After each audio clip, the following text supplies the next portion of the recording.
welcome to our Wednesday lessons on community and the Constitution. Yes, the truth will set us free, but before it does, you have to learn how to recognize what is truth and what is not. And that's why we're here. How you doing, Jess? I'm good, Doc. How you doing?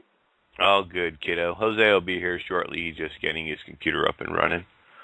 Cool. I guess he went out to dinner or something. He's running a couple of minutes behind, but he'll be joining us shortly. Last week, Thursday actually, we had brought up a whole bunch of different advanced topics and advanced PDFs. And we were going on about how to recognize the agent provocateur and what signs to look out for. Well, in today's class, we're going to go over, and I already put the links in both chat rooms, on the Freedom Range chat and on the Blog Talk Radio chat. Please click on those links so you can follow along, and this way, if you have any questions, as always, we'll be bouncing back and forth between the two chats. You can feel free to join us at either one, and I will post the link to the Freedom Range chat room over here on Blog Talk Radio as well, just in case you prefer to log in over there. What a crazy, crazy week it's been. And we're going to get into all that Thursday. I'm just kind of delaying here because I know we've got a couple of new students and a few guests have logged in. I'm not sure if that's them or not, that usually join us here on our Wednesday broadcast. So I wanted to give them a couple of extra minutes, along with Jose, to get in on the board here to join us. You have any news on your end that you'd like to share, Jess? Anything exciting happening over there?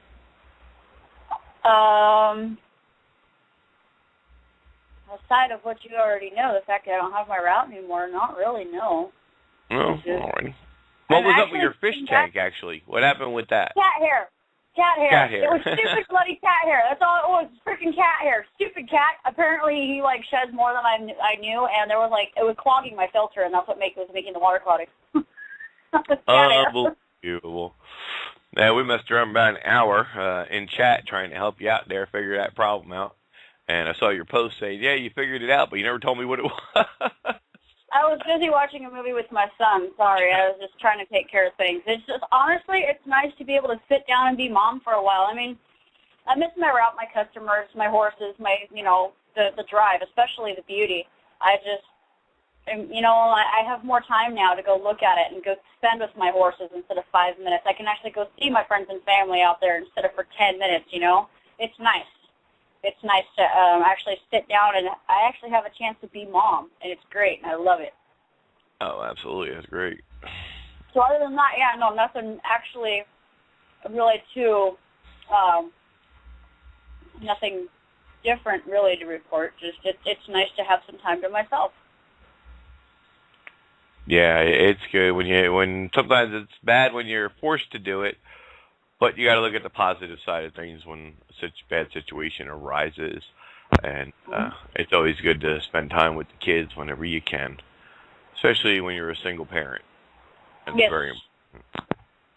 Jose, your mic is live, brother.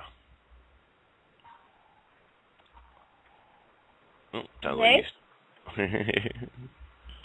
Jose, you there? Let's still be setting up his headset. Can you hear me? There we go. Yay! Hello? Hello. Hello? Yes, Jose, we can hear you. Hello? Uh-oh. Hello? I don't think you can hear Can us. you guys Uh-oh. Yeah, we can hear him. He's not hearing us.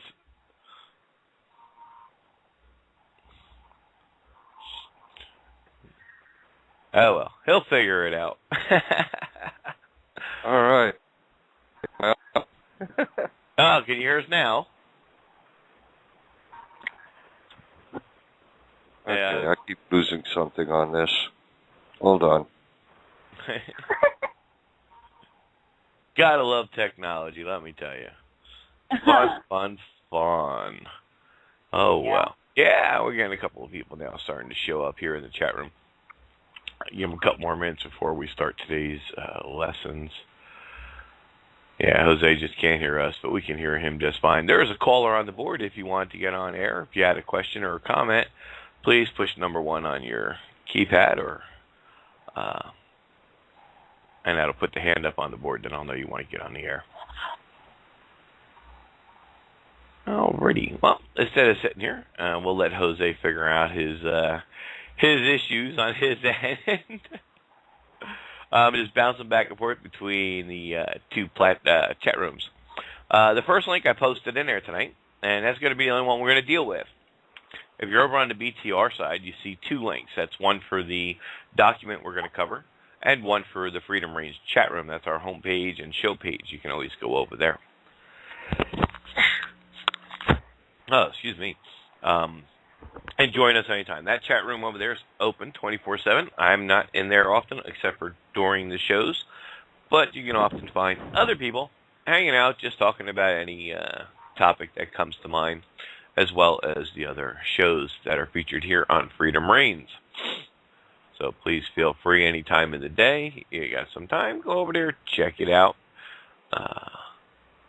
And usually, more often than not, somebody will be in there to say hello to you and help you pass the time. All right, let's get into this. You have plenty of times now to open up that link. It's titled Patriot Misbeliefs. I had mentioned Thursday we'd gone over how to start recognizing some of the agent provocateurs, the 25 rules and the 8 traits. Today we're going to start breaking that information down, because we've heard so many of these things in the movement for the last 20 years, and it's only getting worse. And now they're even getting some new ones out there, and I'm not going to go into those right now. But the bottom line is, folks, you have 2 choices. You can either work from within the system, which is 99% of all these people are trying to do. Okay? They're working from within the system. Or you can get out and no longer be subject to their jurisdiction and be truly free under the common law. The choice is yours and always has been. We are set up as a voluntary system since the 14th Amendment, the 13th, 14th, and 15th Amendments, the Reconstruction Acts. It was all set up as a voluntary system. They just never told you that you were volunteering, that's all. And we just didn't know any better because, hey, it sounds great, don't it? Everybody else is doing it. But when you come to our classes and our lessons, you learn that, well, hey, not everybody else is doing it, and there is a remedy to get you out from the madness, if you will. You know, we see day in and day out the garbage that comes out of the so-called government. And I call it so-called government because it's, well, we'll get more into that in the advanced classes. But our main goal here tonight is just to recognize the truth. Okay? Separate the truth from the hype of what others are claiming. And that in itself is a big task, but it will save you a lot of headache, a lot of time, and a lot of money in the future. Because you'll be quickly able to recognize, okay, yeah, that person's pulling this idea or that idea. Most of them, folks, it's all about a scam. All right? But I don't want to use that word because it's so harsh, because really, they just don't know any better. They're passionate about what they believe. However, they're believing in a false idea. When you work within the system, what makes it look so good on the surface is because sometimes it works. It's like going to Vegas or Atlantic City or some other gambling hall, folks. And you go down and you go sit down at the roulette wheel and he spins the wheel, he throws the ball, and you pick red or black. That's what the courts look like today. And this is why sometimes these situations look like, well, hey, look, it worked. Because they're not going to tell you about all the times they lost. It only works about maybe 30, 35% of the time. And that's simply because the judge doesn't want to deal with it. It's not that he's agreeing with you. He just really, he's tired of the garbage. This has been going on now for 20 years. It's getting worse. And quite frankly, I can't blame the court system. They're just tired of the BS because everybody's going out there claiming all these patriot hypes. And they're like, look, we don't have any room in the jail to lock up all these people. And these people that are coming in doing this stuff usually don't have any money to begin with, so what are you going to do? Find them till you're blue in the face, lock them up? You know, they're not going to listen to you, especially if you're the judge. They're not going to listen to you because they think they know more than the judge. Well, folks, they don't. So it's up to you. You want to spend a fortune running around, making yourself status in a worse place than you were as a regular citizen. And I'll tell you right up front, anything with the word citizen attached to it is evil, pure evil. Stay away from it. Okay? You're working within the system. So let's get into some of this. You're looking for freedom or sovereign-based information. You probably ran into several different terms and phrases being used. We're going to go through this.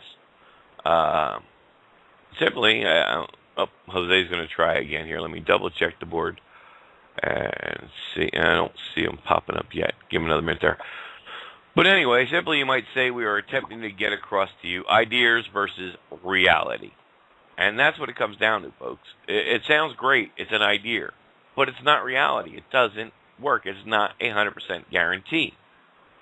Status is the only thing that's a guarantee. That's the remedy provided to us in the law by Congress, which makes this whole scam of the court system and the Congress and the Senate and the President and all this stuff look good or look like it's something legit because it's a voluntary system. And, hey, people get the government they elect. All right? The government you choose is the government you get. And that's exactly what you got, so stop your bitching, quite frankly. All right. Now, you can read through this, and I'm not going to read all through the evils of it all that's listed here. I will go into I want to get this nonsense, this frivolous stuff, which we just kind of talked about, the workarounds. But these noted issues become even more complicated due to the political status that is held under the 14th Amendment system. Now, this establishes the legal nexus as a man to the statutory scheme created by the legislator. And you're going to hear a lot about that, about the nexus, the legal nexus, and legal fictions. This is the primary agreement where one has agreed to be controlled by statute. If you're a citizen, any form of citizen, controlled by statute law, which is also known as the maze of private law. And this is the law system you volunteered for. You did so by contract, by your signature, whether you were aware of it or not. Jose's back on the board. Let's see how he's making out. How you doing, Jose? Can you hear us now? No, yes. Dang it. What do you got? Anyway,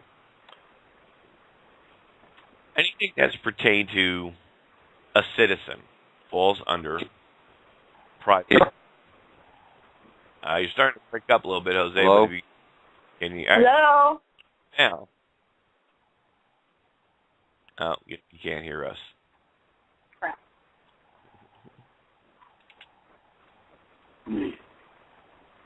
So, his Skype there that we hear him.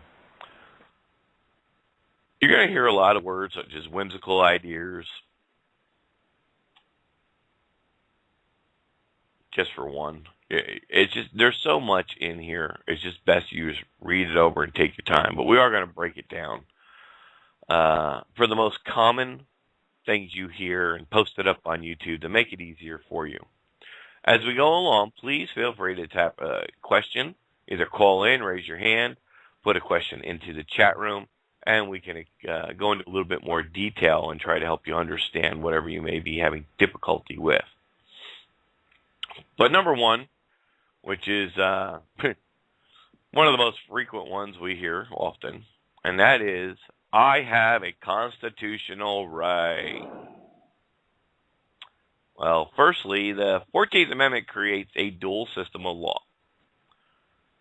So what is one?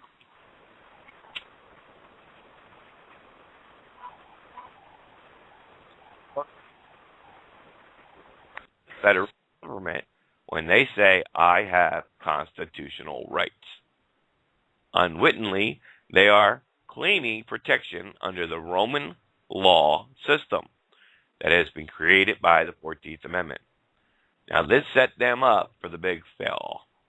They are basically claiming that all statutory laws, private laws, apply to them. They will then be given due process under the system of private law. And this is established by the statute law of the United States and current insurgent states. Now, with all these, you're also going to find further links to help you in your studies with each one. You don't have a constitutional right to anything if you're a 14th Amendment citizen. If you're a citizen, period, of the United States, or citizen of any sense, sovereign citizen, and we're going to get into that. Free man of land, any of all is garbage. Capital C, and we're going to cover that next. It's all garbage, folks. The only thing you're really doing when you do this stuff is you're actually admitting to the courts that, yep, I'm under your jurisdiction. Find me and jail me as you choose. That's what you're telling them. The only thing these people are making you do is to admit openly in court when you claim these things that, yes, in fact, you are a citizen and you are under their jurisdiction. It's that simple. That's what every single one of these things do. When you work with these scammers and these whimsical ideas, they're trapping you deeper and deeper and deeper into the system. And the system is evil. The system is what we want to get out of. We don't want to get put deeper into it. All right, and that is the key. You're either part of the system, which is private law, or you're part of the organic or original republic and fall under the common law. But you need to make that distinction, and you need to do so lawfully. And there is a remedy to help you do that. And that's what the People Awareness Coalition is all about. They help you with that remedy to get you out of the system and out from under that private law. Well, let's keep going. I tell you, we're going to start covering now the capital C citizen. You don't have jurisdiction because I am a capital C citizen. Well, this workaround is one of the best. The story is, though, it will get you nowhere. People are getting this from the body of the original Constitution. Firstly, this was just a writing style. It has no legal basis. We don't need to go any further than that on that explanation. There is no legal basis for it. It is simply a writing style. Now, when you're talking about contracts and compact, and that's what it is the custom of anything of importance, such as a name, person's name, or one who is contracted, one who is a party to the contract, and whether a bank or a loan from a private individual, that those things within the contract be capitalized, bold, or italic. That is to do nothing more than to bring the reader's attention when they read over the contract. It is to make the reader aware that this is an important party to the specific contract. That's all it means. It does not mean anything else. Right? There's no legal basis for it. It's only a writing style, and in contract law, it's simply to bring the reader's attention to something important contained within. Nothing else, folks. Okay? It's a misplaced theory. There are no capital C citizens. There's that word citizen. Remember, you see the word citizen, whether it's capital C citizen, sovereign citizen, or anything else. It's a citizen. You're admitting jurisdiction. That's all that matters.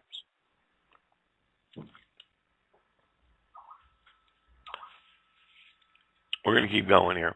And again, with all these, you're going to find more and more links within this document of other PDFs to help you understand in more detail exactly what is going on. Thank you.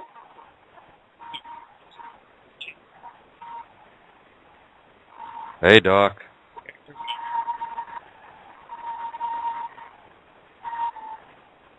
Hello? Jose? Oh, hi, Jess. There we go. Oh, my goodness. You can hear me now. What happened to Doc? Well, at first we were able to hear you, but you couldn't hear us, and now we can't hear Doc. What the hell's going on? Hey, now that's a good question. That's That's a really good question. So where are we at, Doc? Oh, can you hear me? Yay! Yeah, I can hear you. Okay. Yeah, I don't know. I didn't do anything. I guess it's just the internet. The internet, folks, has been acting up a little crazy. So,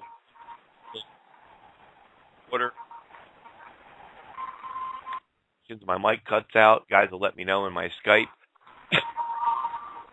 It is. It's kind of cutting in and out, Doc. I'm hearing a whistling sound.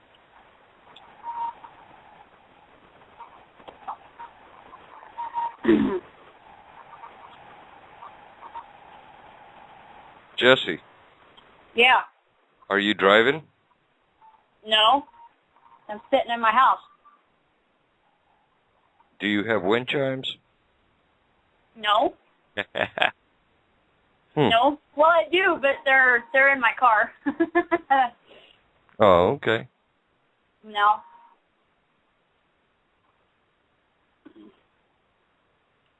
Are you there? No. We gotta love BTR. Huh. I Well, I can hear don't you, think- Doc. I don't think it's BTR. I think it's something else.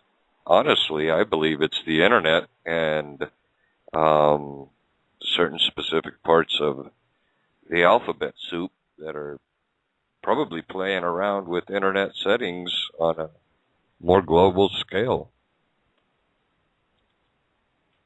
You know, I'm not saying, you know, they're kind of like attacking us directly. No, it's probably. everybody I talked to has been having issues. If I'm still coming out, Jose, if you can open up that link, if you got your computer up and running, we're up to number 3 on the Patriot Misbelief paper. If you go ahead and continue and take that one, that's I'm a state citizen. Again, we're going to see that word, and that's evil. So if you guys could take that for a minute, I'm going to reset my headset and microphone, and I'll be right back. Okay, let me get it open. I got it open if you want me to read it, dude. Yeah, go ahead, Jess. Okay. We'll give you some time to get it. When you get it, let me know so I can stop. Uh-huh. Okay. I am a state citizen. You do not have jurisdiction over me because I am a state citizen. This workaround is practically the same as the capital C citizen. It will also get you nowhere. People are getting this from the principles of the original Constitution, like the capital C citizen ruse that people are trying to accomplish. Here is to claim that they are not 14th Amendment citizens. The problem is they probably are due to the fact that they have done nothing to terminate the citizenship. The court will consider that you are such a citizen under a legal rule called a legal fiction. A legal fiction is a presumption made by a court due to the lack of evidence to the contrary of which the court formulates its belief. I want to stop you there for a minute. Jess, okay. Can you hear me? Yeah. Yep. This is very important, folks. Now, other people say to me, and I've had quite a few students in the past, they've never used their Social Security number. They've always worked without it. They never contracted with the driver's license. So they've never done any of these contracts. Well, that's great. However, because they didn't follow the remedy, the process, to officially declare themselves a non-U.S. citizen and to declare their allegiance within one of the states that make up the Union, this is where the legal fiction comes into. It's a presumption on the part of the court because you haven't given them any proof to the contrary. Okay, yeah, you didn't use your Social Security. Yeah, you didn't get a driver's license. Yeah, you didn't do all these other things. However, where's your paperwork to prove that you removed yourself lawfully? That's what we're asking for there. So if you don't have the proof, then the assumption from the lack of evidence is the legal fiction. It's a presumption made by the court because you haven't given them any legal documents to prove otherwise that you are not a 14th Amendment citizen. Right. And all that. Really quick, guys, I have something that I would like to state really quick, if that's okay. Sure. Okay. That has nothing to do with this. I just thought that I'd bring it up because it's a question that it's been on my mind for the last couple of weeks. I had ran into another officer, and I asked him the same question I asked the previous two officers that had pulled me over. This one was because a friend of mine had a flat tire. Anyway, I talked to him. I think he was a county. And I asked him the same question I asked the other ones, and he looked at me kind of funny, and he says, "What is a state national?" I know of a what do you call them? Foreign national or something like that. But I tried to explain this stuff to him, and he was telling me that pretty much the opposite of what you've been teaching us. That he can write me a ticket for driving on the roads without a license, this, that, and the other. There are apparently certain cops that don't know of what I am talking about, as I tried to explain it to him. Now, what do I do in a situation where an officer has no clue as to what the hell I'm talking about? Well, once you get done with the process, okay, it's complete, it's all done, then you'll have all the paperwork. Again, you're doing good because you're trying to educate, and that's what we're all about. Go in peace and go and educate them. If it comes down to a fight, then it's then you do it a different way because you're not dealing with the officer on the street. However, when you get completely done with the process, and you show him your ID, and he's going to go and run your name in the system. The system is going to kick back the message in the patrol car on the screen. All right, it's going to kick it back as possibly deceased. You're not in the system anymore. You're not part of them. The system, as far as the system knows, you're no longer alive. You're dead. You're That's deceased. Funny. All right. This is the way that the officer will realize, oh, okay, gotcha. All right, that there's something else going on here that is, you know what I mean? So, he still, if it's a rookie, he still may be a little concerned, like, okay, is this stolen identity? Because, the system's claiming to be deceased. But that's okay. It just usually they'll call their supervisors or whoever, and their supervisors will tell them and inform them, yeah, don't worry about it, just let them go. Not a problem. Most of the officers do know this, though. Even some that have been on the force for a long time don't fully understand it all, because to a lot of them, it's fairly new. There isn't that many of us out there. Right. And the first thing we encourage our people to do, once you have status, is you go and introduce yourself. Go down to police headquarters or your local sheriff and your city police and talk to them, show them your paperwork, explain to them. So this way now they're aware of the situation. Make them aware, hey, look, this is my car. This is why it's no plates, not registered. We have our own plates, so on and so forth. And you go down and you just show it to them. And they'll go over it and they'll sit down nicely with you. And if they have any questions, they'll ask. Most of them, once you bring the paperwork in, the paperwork says it all. Okay, the process paperwork says it all. It's not that long for them to sit down and read. And they'll go through it, boom, boom, boom. So, oh, no problem. Thank you for bringing it to our attention. Have a nice day. And you'll never get stopped again, to even worry about being stopped because you went to them first. So it's all in how we deal with the situation. It is about education. Some may or may not know about it. Yes, they know about foreign nationals, and that will come up in their computer differently. Okay. Now, again, that's one of the old scams, and I'm pretty sure it's on the list here about the, I think it's IDP or whatever it is, the International Driving Permit. That was a big thing Turner went around years ago selling this shit. Guess what, folks? There is such a thing as the IDP. However, you cannot get one. If you got one, it's a lie. It's a scam. You wasted your money.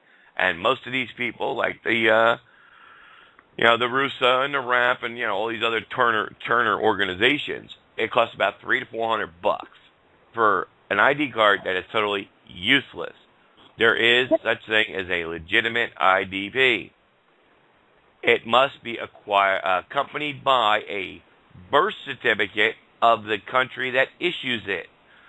So if you're coming from Italy and you're going to be here for 6 months, 7 months, whatever the case may be, you can get an IDP, and it's attached to your birth certificate because you were born over there, and then you come and drive here without any restrictions. You will not fall under the private law system that citizens fall under because you're not a citizen.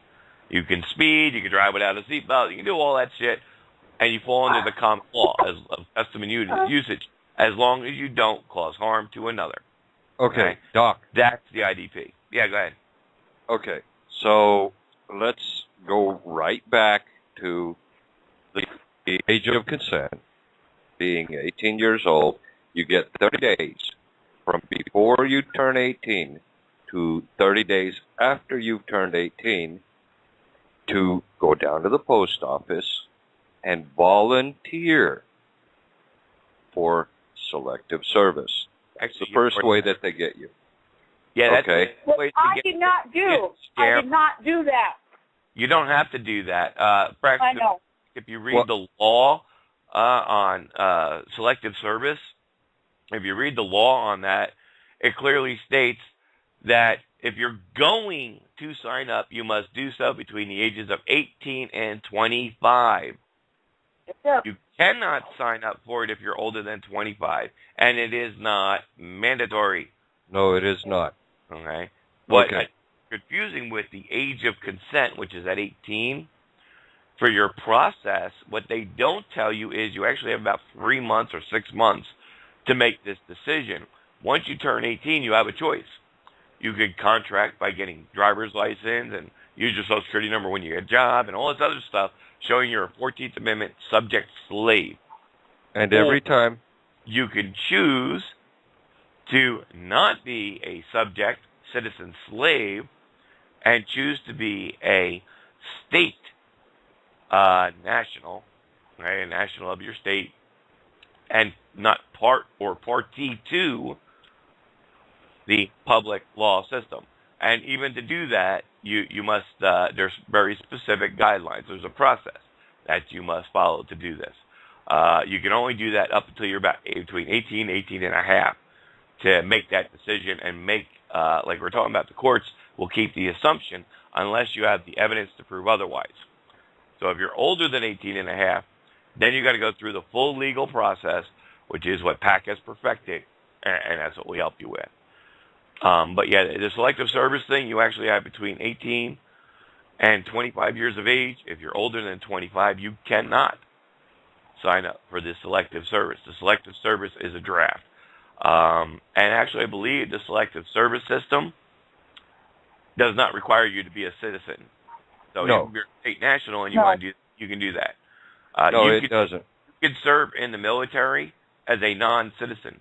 You can, not that you would want to, probably, but yeah, you can actually serve if you really wanted to military service, even as a state national, because you're not required to be a citizen. And most people, that's a shock to.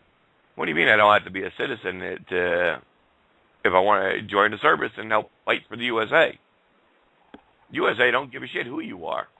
They don't give a shit who you're. They don't care who you are. You want to join up side and hold a gun and shoot bullets for us? Knock yourself out. Which puts you under the category of mercenary, not patriot, not soldier, mercenary, hired mercenary. Exactly. Think about that. That's the only real status you get is hired mercenary. Yep. Yes, indeed. Yeah, because we actually had how I know that information. This is from personal experience, believe it or not. I had that from actually a state national. There was a gentleman who was in the service, and he was inquiring about status and all, and said, "Oh, I don't know, being in the service, so on and so forth." He went to his JAG office. He got along. This is years ago. Got along with LB and them. Figured out that no problem. That his JAG office even told him, "Man, absolutely, you can correct your status if that's what you want to do. We're still and still serve in the military forces. Not a problem. You do not. The service does not require you to be a citizen to serve." Wow. Okay. No problem. So, yeah, absolutely. Because that's something that's been going on through a lot of our military personnel, especially the last year or so. Not that we've had many correct their status yet, but it is getting out to the men that you do not have to do that. So that's where that comes from. Any other questions on I'm a state citizen before we move on to the next one? Actually, and I figured I should be. Okay, so right now, there's a lot of people with a lot of questions in their mind going, hey, wait a second. Okay, so we understand what this state citizen thing is leading to. How does that connect to the sovereign citizen thing, and what do I do if I meet up with a cop that says, oh, I'm not going to do that with you, I'm not going to play with that sovereign citizen stuff, and the cop really does not. Well, actually, that's the next question we're getting into, is the sovereign citizen. Remember, anything that attaches the word citizen to it is evil. It's you're just burying yourself deeper and deeper. You're actually turning over jurisdiction to the courts. You're by admitting that, you're actually giving them more control as your master over you, the slave. All right. As a sovereign man, this claim has many avenues of which may be explored. The bottom line for this, I'm not going to read all this because this one's actually pretty big. You can look at that in detail. All right. The simplicity of it. In order to be a sovereign, you must be a ruler. You must be a king. Being a king of your own castle does not count in law. We have what's known as a castle law here in Florida. You are the king of your own castle. However, the second you step off your property, you're no longer king, you're a slave. Gotcha? Exactly. Sovereign. It does not reside with the people. It never has. Right? It's the collective, not the individual. In order to be declared a sovereign, you must own an allodial title, your own land, your own island somewhere, that you can declare yourself king. And the third requirement, this is not, yes or no, this is a requirement. You must have slaves, subjects of your own. So if you're not king and own your own land and allodial titleship and have servants under you that are subject to your laws and jurisdiction, whatever laws that you choose for them to be under, you cannot be sovereign. So run away from these people. They don't know their butt from a hole in the ground. And remember, with everything we do from the time we're 18, it's contract. If it requires a signature, it's contract. And the contract makes the law, period. Okay? The law may say there's no such thing as rape. However, if I get a female to sign a contract with me that it's okay for me to rape her, guess what? The contract rules. It supersedes the law of rape because she entered into the contract to allow me to do this.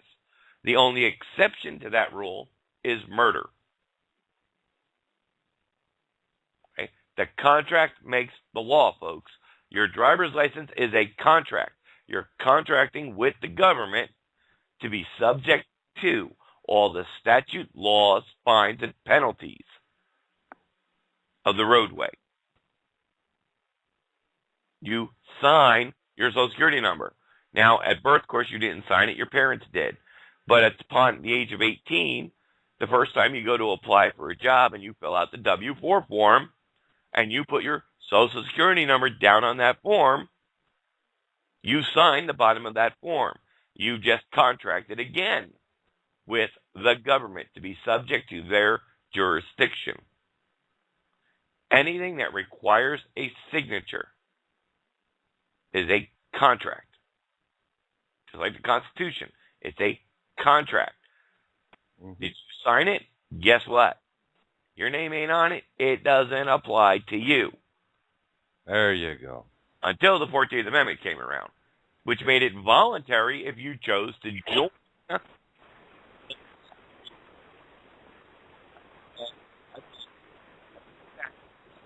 Breaking up, Doc. To join. Oh.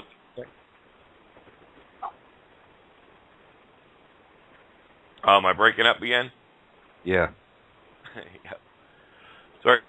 Yeah, we're up to number 5. That was sovereign. Number 3 and number 4 kind of together. That's the capital C citizen and I'm a citizen and I'm sovereign. They kind of all link together. Okay, the capital. All these things are all go, hand in hand, folks. If you see the word citizen, run. Okay. Yeah. Played my commercial there. That's for Friday, guys. If anybody is around, gonna be a lot of craziness going on that day, and we'll let you know at the end of the show again, and remind you as well as for Thursday.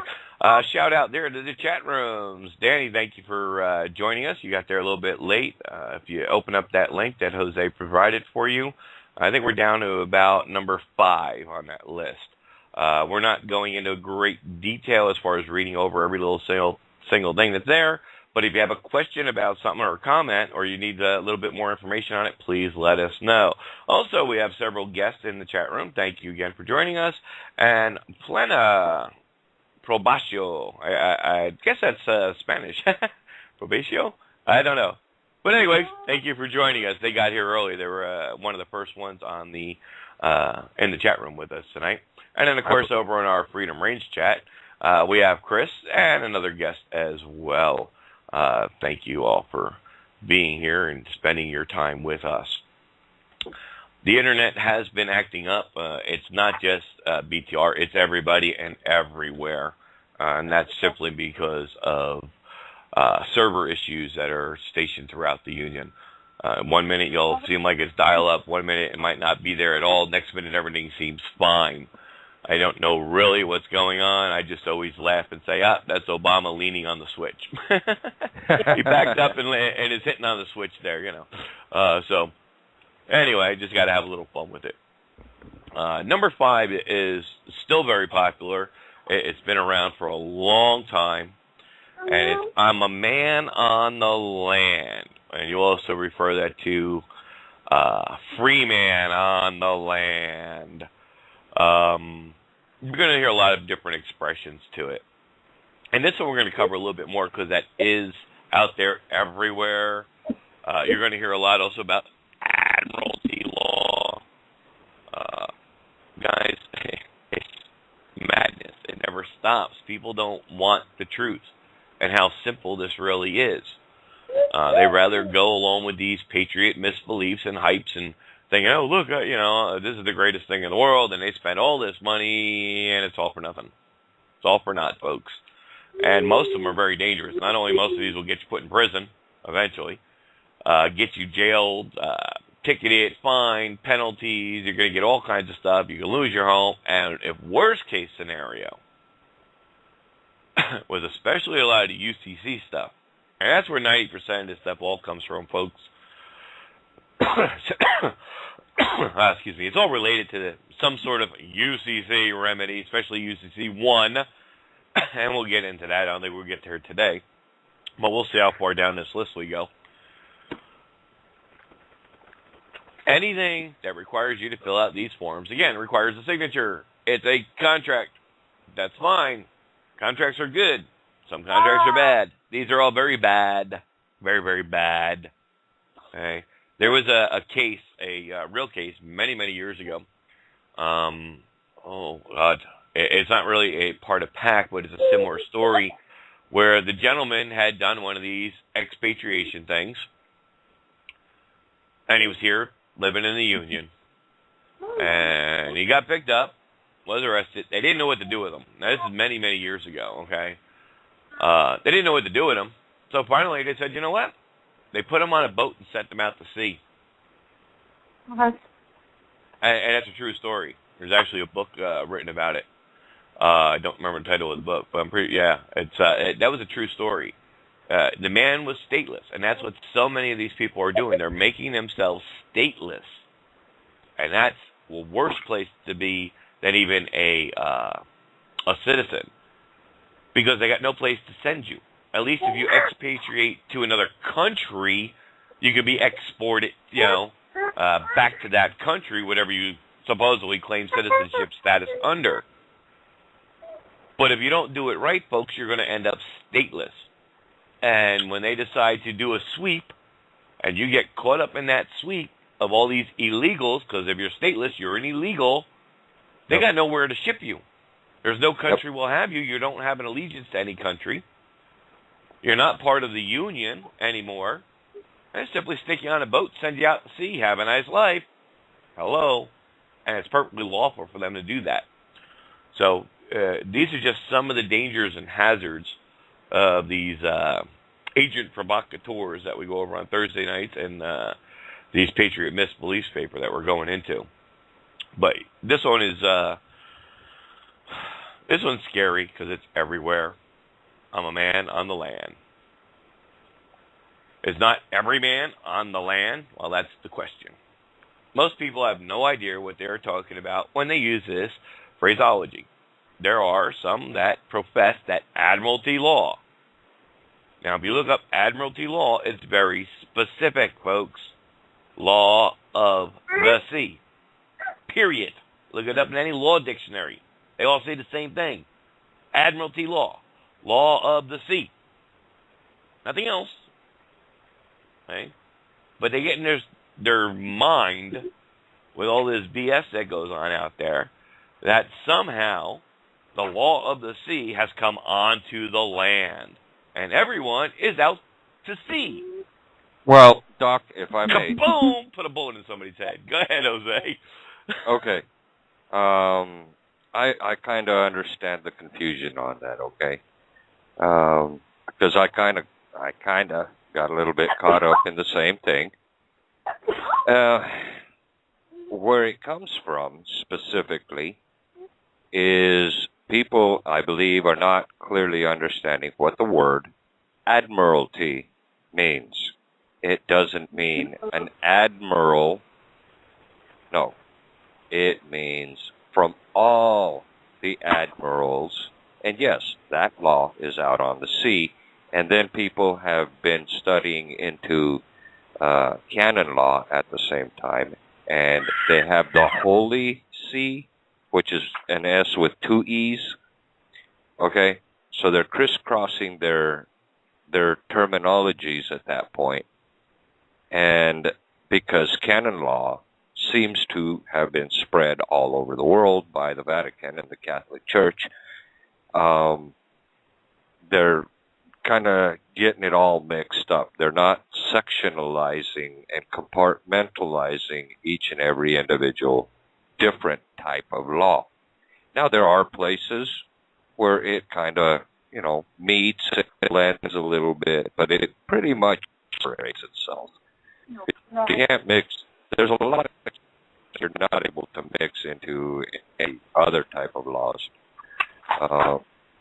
But that's how I see it. I think what happened is somebody seen some sort of a cross-section where this little piece of canon law and that little piece of admiralty law just happened to fit in together out here in some place. But that's more falling under what the government likes to call natural law. Now, that's not the law of nature. Natural law is a completely different thing. And natural law is like common law, but natural law comes more from Roman law. Okay? And Roman law is not common law. It's not in the least bit. That Roman law... Hold up a second now. Natural law applies to the law of nature. In other words, it's unchanging. Okay, so Right. a law that's unchanging, we know we have the natural laws. Okay, so don't want to get too confused there. It kind of all ties in together. You're on the right track, okay, but it's real hard. Although it's not the common law, like you said, it's the law of nature. All right, it's not necessarily written out as the common law, but it still does apply together, because the law of nature says we know that it's wrong to kill. All right, we don't need a law to tell us that, hey, you shouldn't kill. Unless somebody's trying to kill you. A natural law. It's wrong to take from someone else. Okay? At first, I'm talking about, of course, we grow up with these other things around us. I want to hold off there for a second because I got a question in the chat room. The question is, and let me find it, no state shall convert a liberty into a privilege, license it, and attach a fee to it. Now, this is Murdoch versus Penn, for anybody who wants to look that up. And that's very true. But in order to understand why they can do that, we have to understand the 13th and the 14th Amendment. The 13th Amendment outlaws involuntary servitude. Okay? Involuntary servitude. It doesn't outlaw voluntary servitude. And Right. by our contracting, we are volunteering to be subject slaves. And That's what... why that case doesn't work when you quote it in court. Because if you're a 14th Amendment citizen, evil word citizen, if you're anything to deal with the 14th Amendment, which made citizens and nationals out of the whole population, and it will assume, here comes that legal fiction, the assumption that you are a subject to without the proper documentation to prove otherwise. That's where the law changed. In the beginning, we had a republic. Now we have a democracy. One is de jure, of right. One is de facto. Okay? Democracy is de facto, which is a voluntary subject-slave servitude, because it's all done on a voluntary basis. And that's where you have to keep in mind when you start going through court cases. Always understand first, look at the date of the court case itself. See if it's pre-14th Amendment or post-14th Amendment. And if it's post-14th Amendment, see what it states about the status. These are keywords you want to look for in a court case. Status, citizenship, and jurisdiction. If it's after the 14th Amendment, then it becomes, the 13th Amendment allows for the voluntary servitude. It doesn't allow involuntary servitude, the 13th, except for in the actions of a crime. In other words, you get arrested and put in jail for something, you don't want to be there, but that's because it was a crime attached to it, that's why you're stuck with the involuntary. However, you can volunteer all you like to be a subject slave. And you have to make the distinction on paper through documentation. And we help you with all that. But always keep that in mind when you're studying case law. What year is the case? take place? Is it before or after the 14th? And within the ending of the case, they always give you the breakdown and the conclusion of the case. Look at for those key words and see what they're referring to specifically, because that's what's going to help you separate and understand the Constitution, how it applies and why it doesn't apply, and so on and so forth. So that's a very very good question.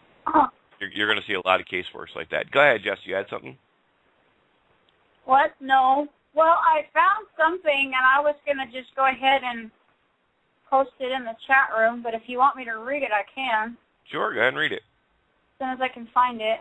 Okay, Admiralty, the name of a jurisdiction which takes cognizance of suits or actions which arise in a consequence of acts done upon or relating to the sea, or in other words, of all transactions and proceedings relative to commerce and navigation to damages or injuries upon the sea.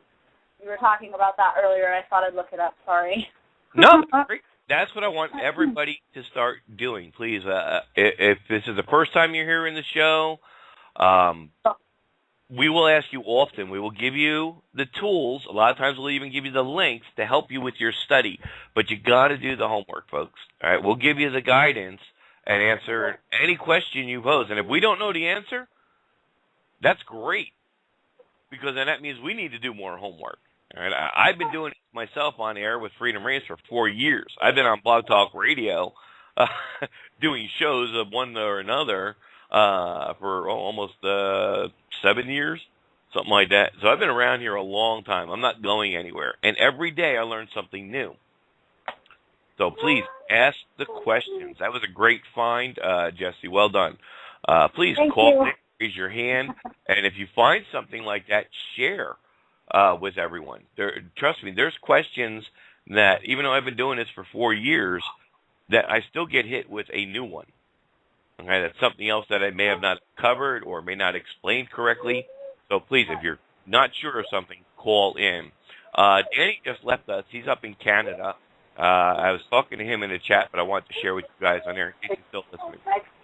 Danny's up in Canada. So a lot of the laws are similar in nature. Right? You really have to find out the remedy for your area. All these patriot misbeliefs, however, are global. You can use that globally because they're actually addressed and founded, or I guess founded is the proper word, founded within international law. So this goes for the whole planet, folks. And when these patriot misbelief stuff, whether it's in Canada, the UK, it doesn't matter. It's still a misbelief when it comes to law, because although your laws for status may be a little bit different, when it comes to the separation between private laws for their citizens and public law, the common law, if you will, in order to get in the right courtroom requires a specific status. That may vary, but the patriot misbeliefs are global. That's all based on international law. Okay, the laws of commerce, the law admiralty, laws of the sea, like we just heard.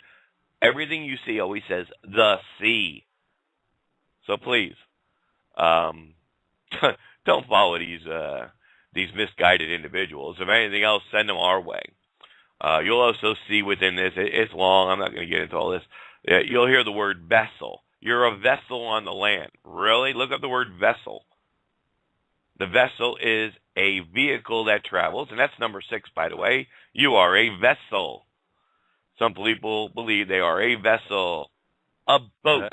Really? You're a boat? Once again, Doc. Go ahead. Doc, go for it. Once again, that one comes directly from canon law. And what they're trying to do is mix up the word vessel and vassal. Okay? VE and VA are two completely different things, but they pretty much kind of mean the same thing, you know, something that you carry stuff in. And because the body carries the soul, people think that we're vassals and vessels and all kinds of other dopey stuff. But, you know, that I'm just trying to give a little bit of history on where that comes from. Right. And that's another good thing, too, folks, understand. Now, when you're dealing with law, You're not dealing with a regular dictionary. 9 out of 10 times, you got to look at the law dictionary for things. Right? Always use your law links. They're provided on our site. You go over to our team. If it's the first time you've heard us, click over there by the Freedom Range chat. That'll get you over to our homepage. On the left-hand side, you'll see our team. Put your mouse over that. It'll bring up the names. Click on my name, David Miola, and that'll give you the links for the first lesson in case you missed last week. A couple of the archive shows from a year or two ago, I believe. But there's same information there.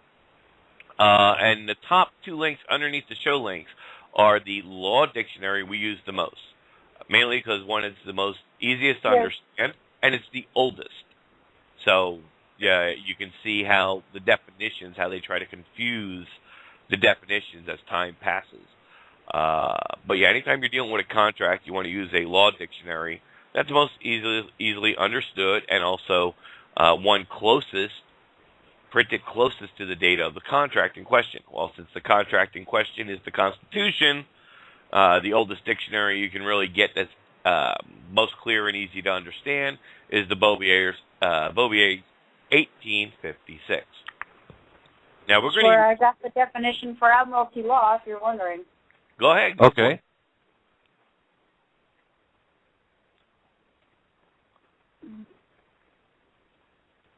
Go ahead, Jess. Oh, no, I was just saying, letting everybody know that that's where I got the definition for admiralty law. Oh, the one you just looked up. Excellent. Now, also, Yeah. use your same book. That would be in Volume 2, though, because it starts with a V. It's in Volume 2. It's broken down, it's in alphabetical order, and it's broken down in 2 volumes. So one link is Volume 1, one link is Volume 2, and I think the letter L is where the division, where they one volume leads into the other. But look up the word vessel, V-E-S-S-E-L. Verbiage is key, folks. Vassal, V-A-S-S-E-L, can refer to something other, like Jose was just explaining, and it goes into canon law. A vessel, V-E-S-S-E-L, is a boat. And this is what people are claiming when they start going into these admiralty court stuff. Now, you're going to see this in United States Code, and it's Title 18, Part 1, Chapter 1, General Provisions, Section 9. Vessel, with the E, of the United States define. The term vessel of the United States as used in this title means a vessel belonging in whole or in part to the United States or any citizen thereof. Now, right there, that little pause, or any citizen thereof, is where they get this idea that they're talking about a person. Then it goes on to say, or any corporation created by or under the laws of the United States or of any state, territory, district, or possession thereof. Because it's got the word citizen and corporation and all this, they're thinking they're talking about people. No. The United States Code, Title 18, specifically on vessels, is boat. Whether the boat is owned by the military navy, means the U.S. government, an individual citizen who happens to own a boat, or a corporation, that's running a business or whatever, that owns a boat. And it doesn't matter if it's, registered with the state, a territory, district, or possession thereof. That's where they're getting the confusion from. Okay? Because the words are there, they don't stop and read the whole sentence. They see citizen, and they think, oh, cool, I'm a vessel. And this is where the man on the land and admiralty law and all this other asinine shit comes into play. But I have a simple question for you. All right? You can read it all. It goes into the laws of persons and so on and so forth. We know now what admiralty law is. It's the law of the sea, all right, conducting sea of commerce, all out there, all right. That's what a vessel is, and then the next section, number 7, is admiralty law. Right? You can read over all this stuff.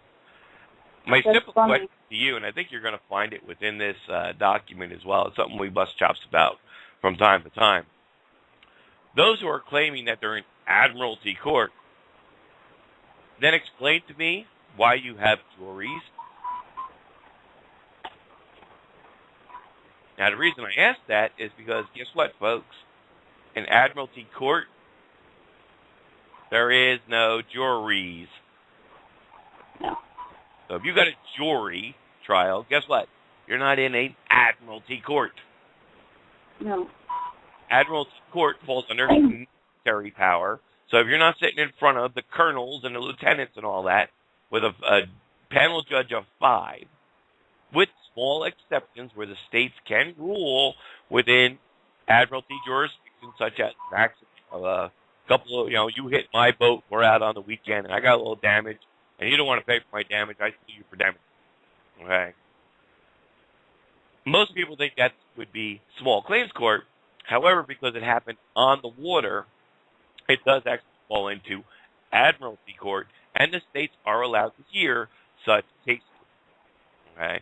But again, it's a jury trial. There's no jury involved. So if you got a jury, which we all know we have, the right to a jury, don't we? Guess what, folks? You're not in an admiralty court. You're not under admiralty law or maritime law. Okay? All in the body of private international law.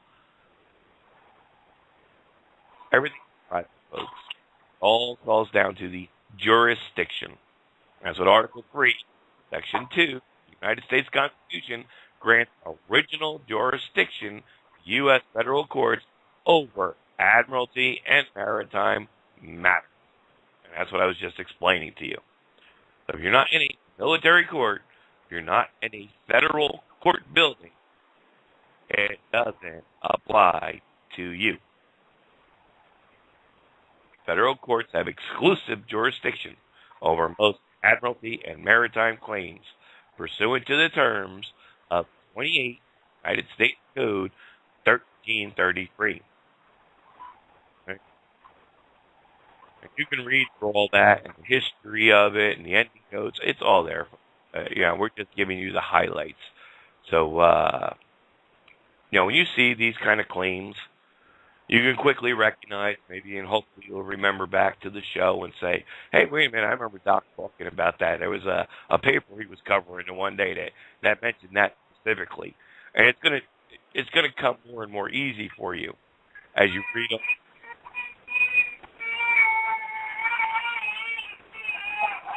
Someone just woke up, Jess.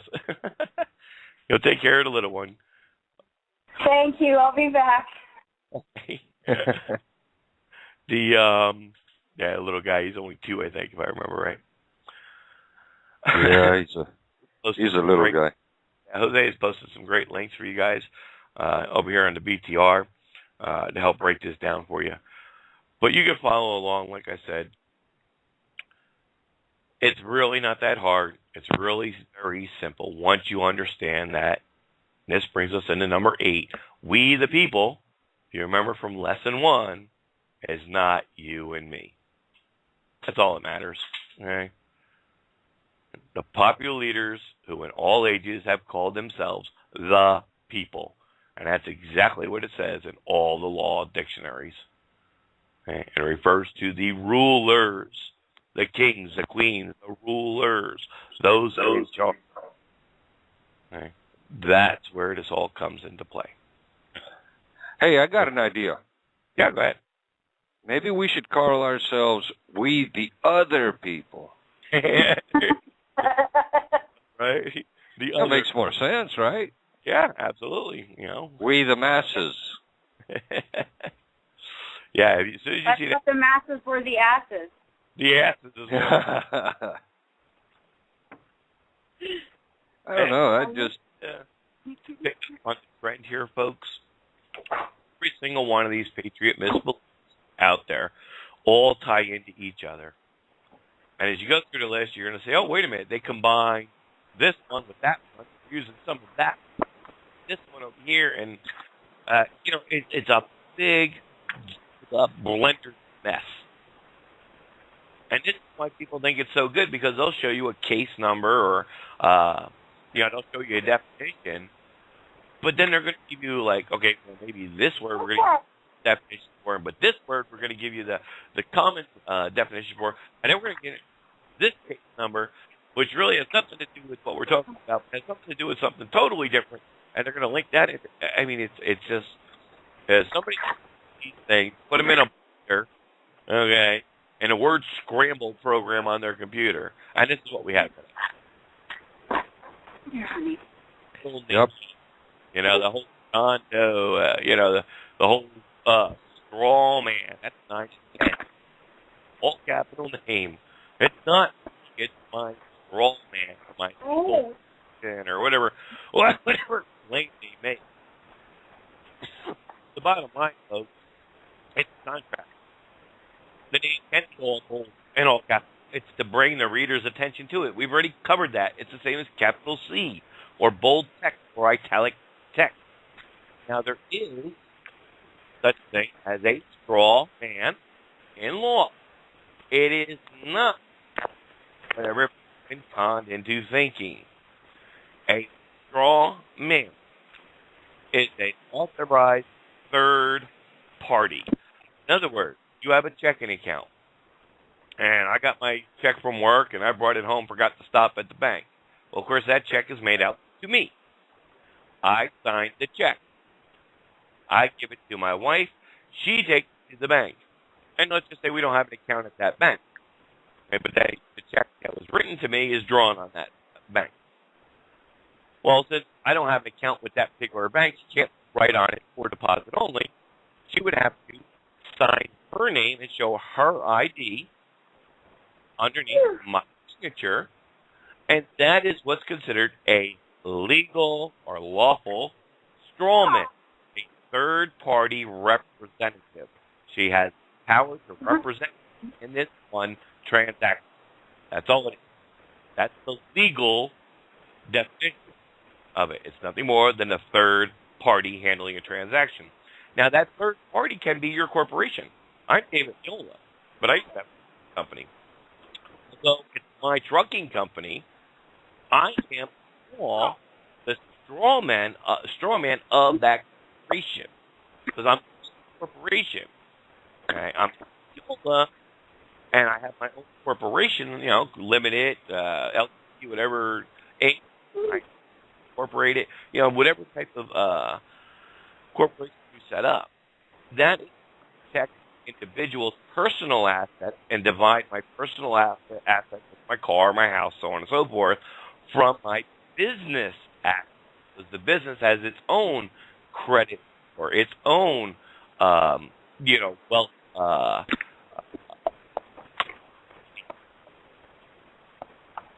Rules within. All right. So I would be considered the legal straw man as CEO of the corporation. But do not confuse that with, well, my birth certificate is the real me and or not me, and I'm just the corporate holder of that entity, and therefore you can't charge me. And oh man, the madness never stops, folks. Okay, keep it simple. As soon as you start hearing all these craziness going on, get away from it. Don't even waste your time on it. Don't waste your energy on it. It's going to suck you in. It's going to reprogram you right back into the system instead of deprogramming you to help get out of the system, which is what we're all about.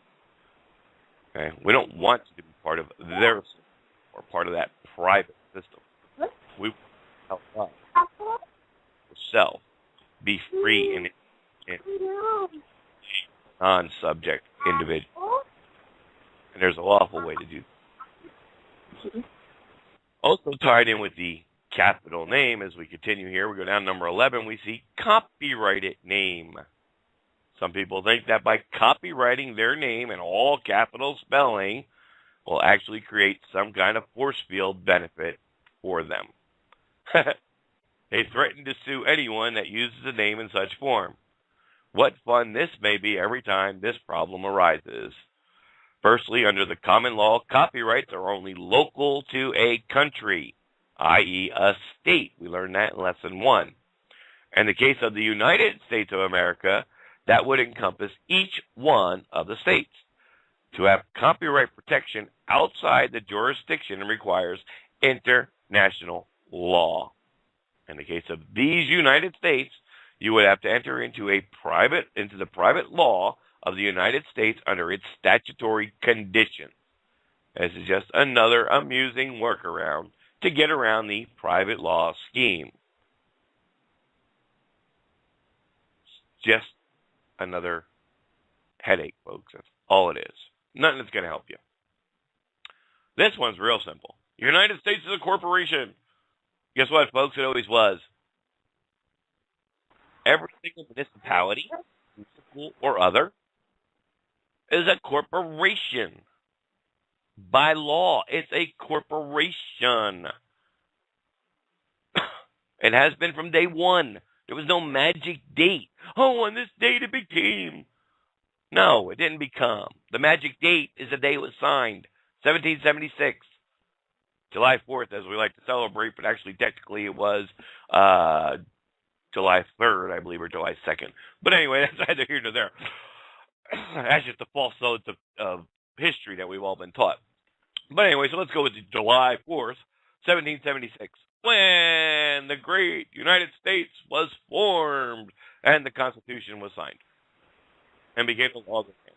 Guess what, folks? From that very minute that all the signatures were put on it, it was a corporation. End of story. Okay. It even says the United States of America are a corporation endowed with the capacity to sue and be sued, to convey and receive property. Circa 1820. So what's the point? The United States always was a corporation. Bottom line. Real simple. Don't get this stuff confusing you. Now remember, we talk a lot about body politic. Now we're going to go right into Beauvair's Law Dictionary, 1856, body politic.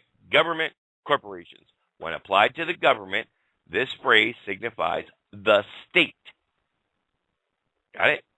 The state is the body politic. Number two, as to the persons who compose the body politic, they take collectively the name of people or nation, and individually they are citizens when considered in relation to their political rights, and subjects as being submitted to the laws of the state.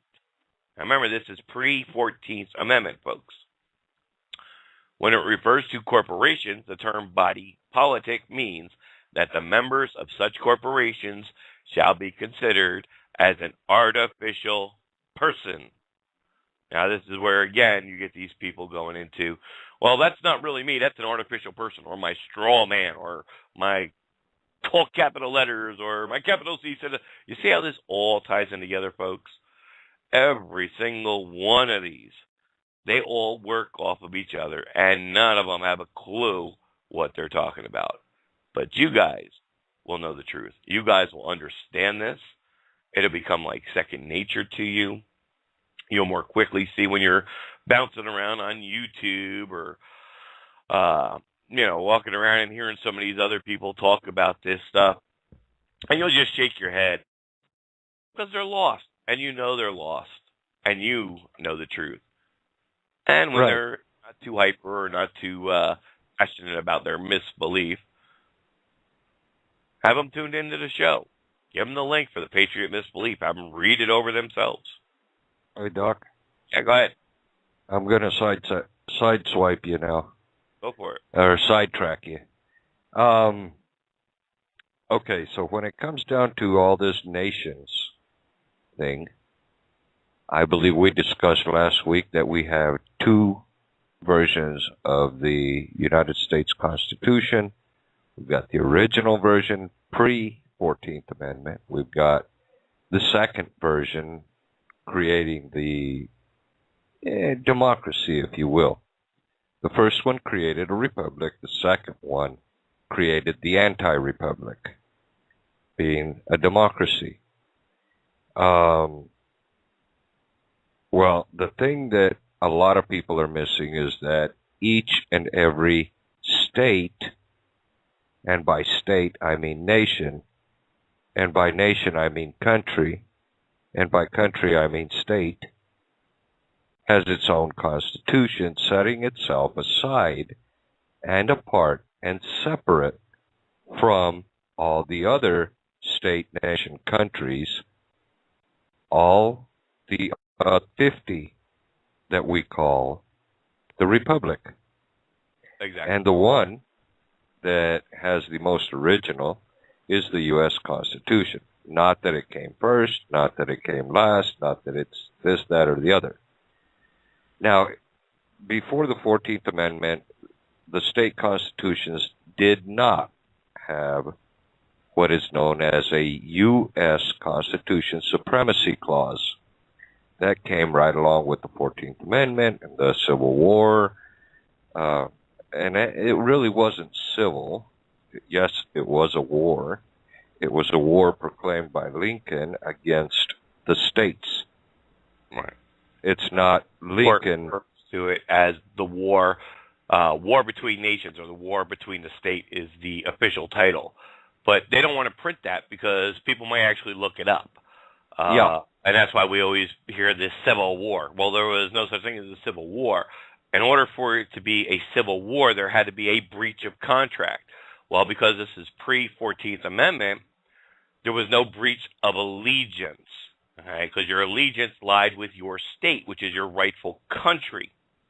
So that's why the South, southern states, were able to team together to fight the individual northern states. It was a war between states, the war between nations.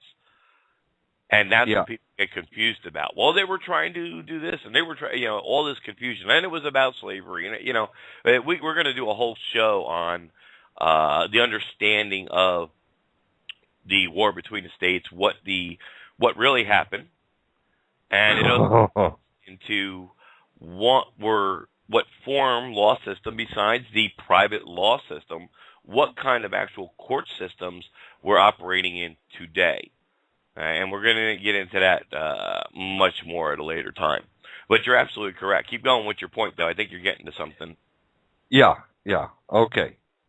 So before the 14th Amendment, it was clearly understood by everybody that each state had its own nation, and what we called the United States then, what we know as the District of Columbia now, was a separate, completely foreign body to the rest of them. It kind of stood as its own little, tiny, unique United Nations type of, conglomerate, let's say. After the 14th Amendment, and after Lincoln's war against all the states, because that's what it really was. It was Lincoln proclaiming war against all the states and then manipulating them against each other, in my mind.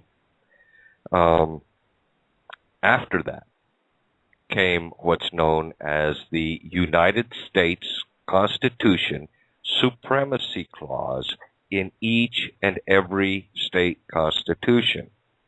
And that is what one of the main problems is when it comes to a state trying to secede.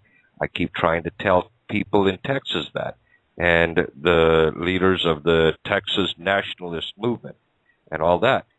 And I don't know that they're getting it. I don't think they're understanding where all this is coming from. You might have a tough fight with Texas. Not because it's Texas, man, everything's bigger and better in Texas. No, I mean, from the law standpoint, there is actually in place, guys, when you're dealing with Texas, you have to understand something. What Jose is not saying, and what I didn't say before, because it's something we're going to hold off and go into more detail another time, is what we're talking about is all the states after the war was over, they had to put this clause into their constitutions, their state constitutions. What this did is, because we often hear that the 14th Amendment was never ratified. Guess what? After the war, it was lawfully ratified. Being 2/3 of the states, it was done at gunpoint.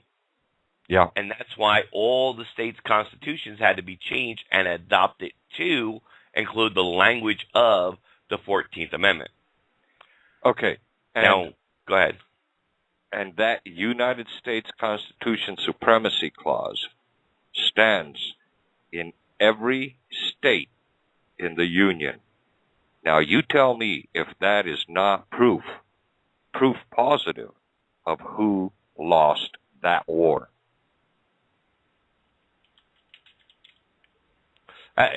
Yeah, absolutely. And what it is, the reason why I say you can't include Texas in this, and this is something we're going to go into more later, understanding the explanation of martial law. And Right. it goes into this. Quite simply, we're still in martial law. Martial law never ended, folks. We just entered into a quiet war.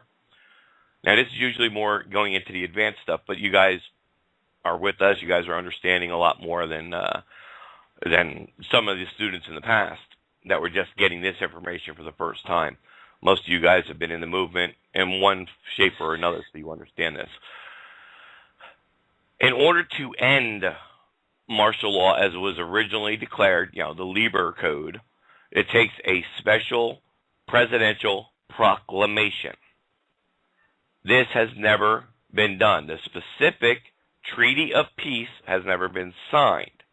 However, the state of Texas does have, although they're still in martial law, and I say in because they're not fully under anymore, they're just in martial law because of all the U.S. citizens that are still occupying, because that's what you are. U.S. citizen, you're an occupying individuals. You're enemies to the state.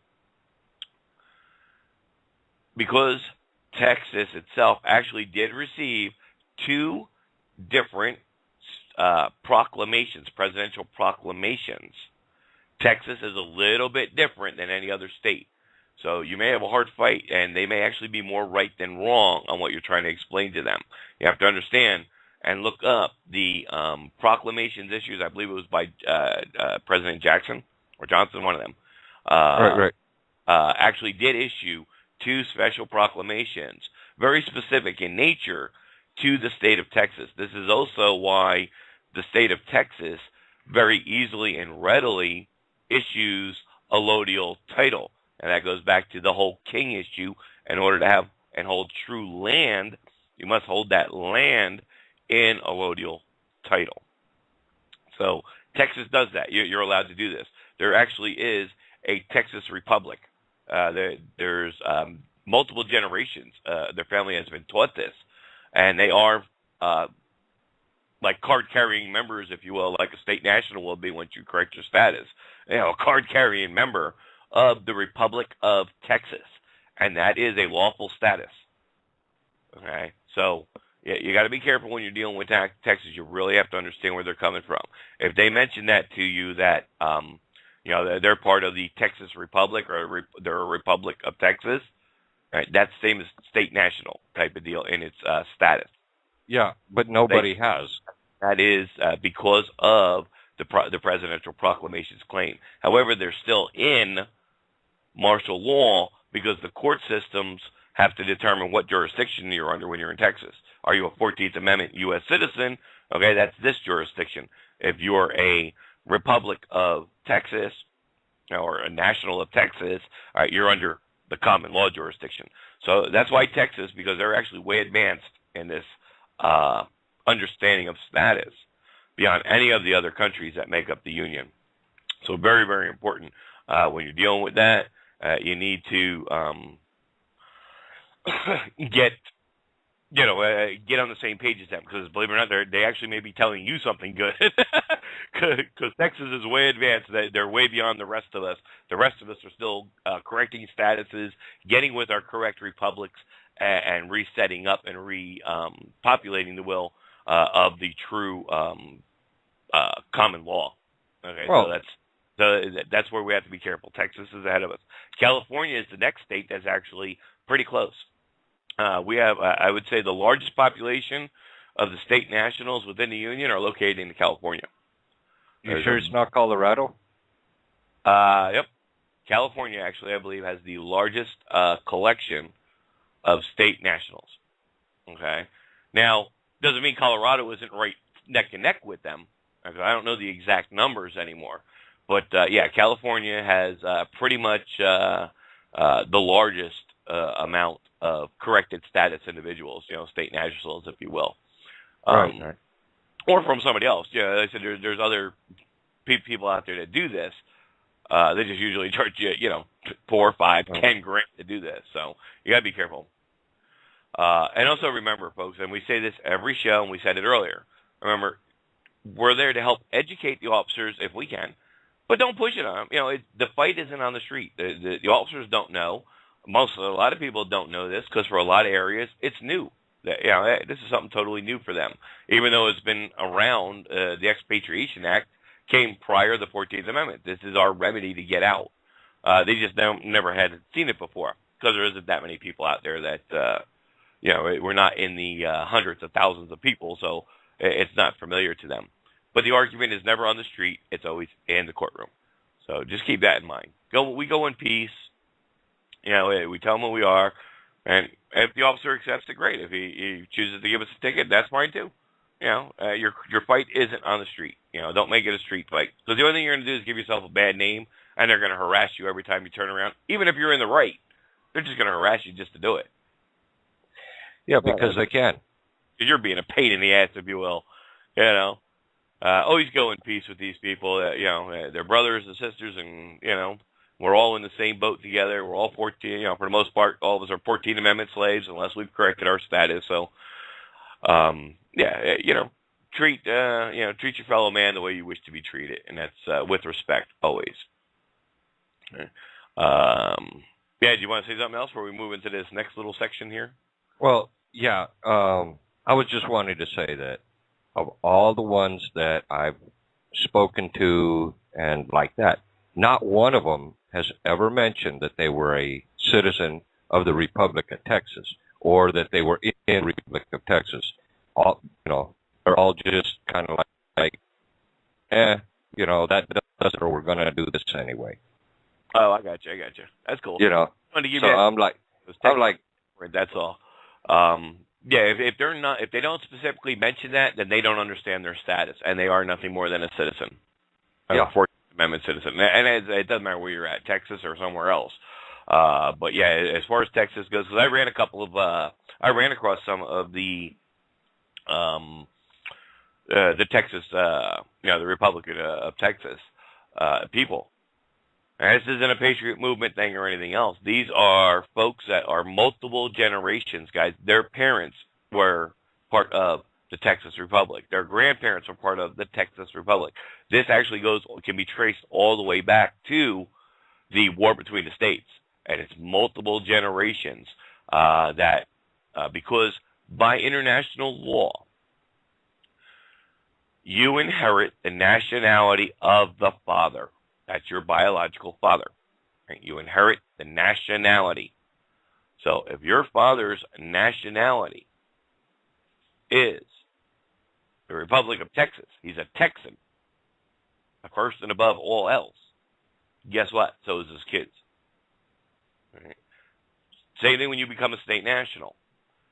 When you become your children become 18, they automatically inherit, unless they choose otherwise, your nationality as a state national or a national of, Florida, New Jersey, California, wherever you may have been born at or have processed to your paperwork with. So that's very important to remember. So yes, there is multiple generations. This has been going on. Facts have been out there since 1998. We've been, LB's the author of our textbook, the Red Amendment. Please, if you don't have your copy, to get the latest copy. There's a new release finally out for 2012 edition. So if you haven't gotten your copy, please do so. That'll help you fully understand a lot of what's going on in the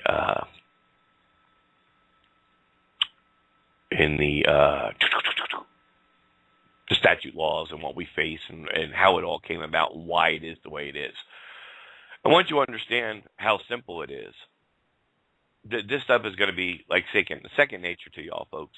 You can study the ins and outs and the millions and millions, of course that's exaggeration, the couple of hundred PDFs that we have, and study the textbook inside out and know this stuff forward, backward, and it's great. But for the average person, you only need to understand jurisdiction. What places me as a 14th Amendment citizen under their jurisdiction, and understand that there is only one lawful path. And I say that again, only one lawful path, fully recognized, passed by Congress prior passing the Reconstruction Acts, and that's expatriation. Period. There is no other way, folks. There is no straw man, free man on the land, all this other garbage that's out there. If they're not talking about expatriation, run. They're clueless. It's nothing more than a scam. They're either after your money, they got something to sell. It all sounds great until you understand the truth behind it all. We've already talked about the government is a fiction, which is number 14. We kind of touched on that already. It's not going to go away. And the misapprehension in regard to these people call the government a legal fiction. Well, a legal fiction is a presumption made by the court. We covered this to the lack of the evidence to the contrary. People are just simply mixing things that are natural of God with things that are created by man. Do not mix regular language with terms of law. I already covered that. All right. And you can look up legal fiction and United States as a corporation for more information. That's what we've already gone over. Stateless, that's number 15, stateless man. What do you went over that? If you end up stateless, folks, they can put you on a boat and send you out to sea, and you got no place to call home. Yeah, it reminds me of the... Well, you know, minutes left. That's why I'm kind of blowing through these. Well, you know, speaking of stateless, it always brings back to mind that one poor gentleman. He knew what kind of road he was on.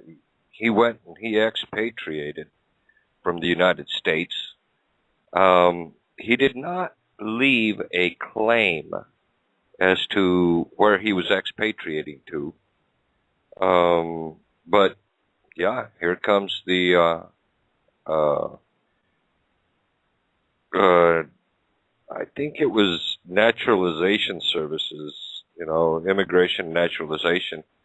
It was one of the two offices that came along, grabbed him up, asked him, "Hey, where do you want to go?" They sent him to India. I guess that's what his preference was. He went over there, being stateless. He had a 0 status over there. And I mean, less than what, you know, less respect than what you would give a dog. At least a dog, you know, you throw food out to and stuff. Well, he was so fed up with life that he emulated, I think I'm saying right. Basically what he did is he got himself like 2 or 3 gallons of gasoline and he burned himself out in the street. That's how he ended his life. Don't do that. Don't ever do that, people. I can't imagine a worse way to go, first of all. Second of all, don't leave yourself stateless. If you're going to write something out like this, be very careful. Be very careful what you write. I strongly recommend going with PAC, with what they've written. It's just, oh my God. There's so many people that are doing this out there, and they're going through the UCC, and there's some that are doing, I don't know what kind of weird paperwork that I've seen lately on the internet, you know, all over the place. It's time to be careful. CC1, I think you're referring to. It kind of went away when we got rid of Turner some years ago, when I helped shut him down everywhere, you know, along with Freedom Ring team back in the day. Yeah, it's starting to raise its ugly head again. We're starting to see more and more of this UCC crap come out. And that's UCC1 filings. And it, you know what it is? It comes out around tax time. Every year, just for tax time, this is when we start seeing this crap. And time again, what happens?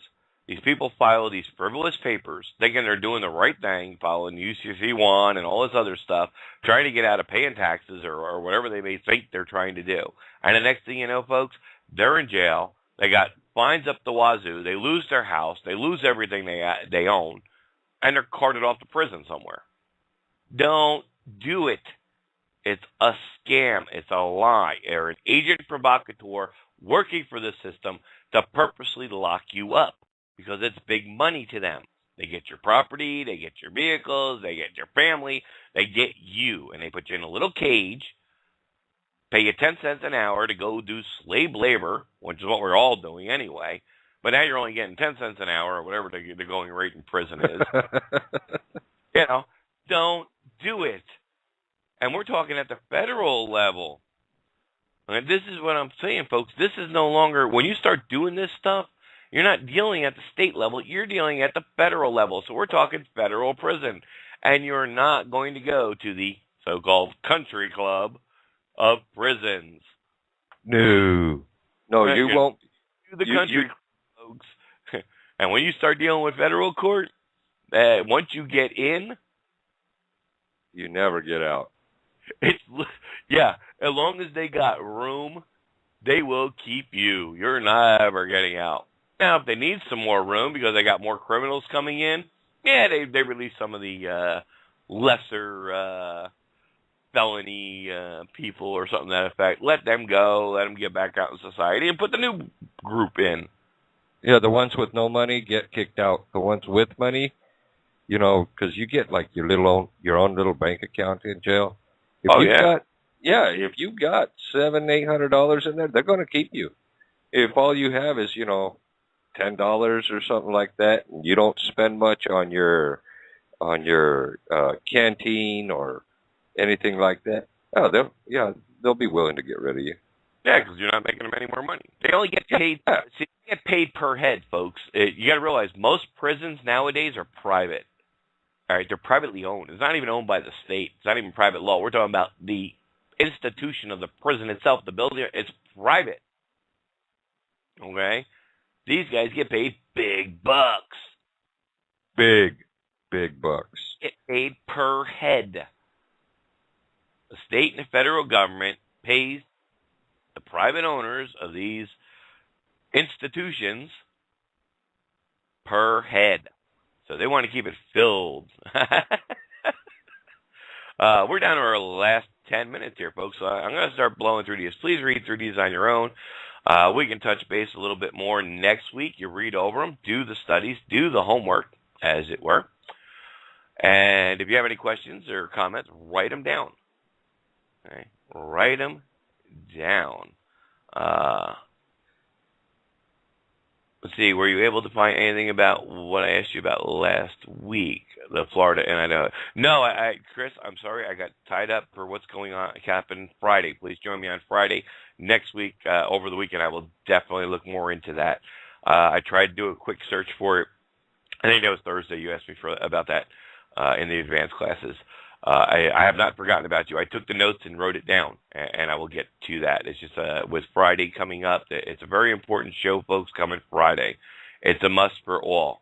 It's not the Community and the Constitution show. I am not going to be talking about law or status correction or any of that. All right?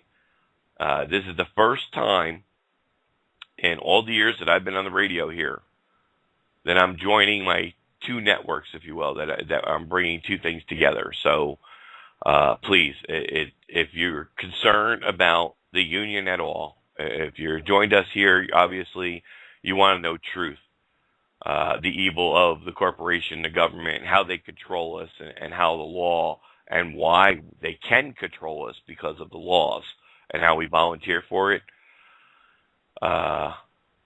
You're in the right place.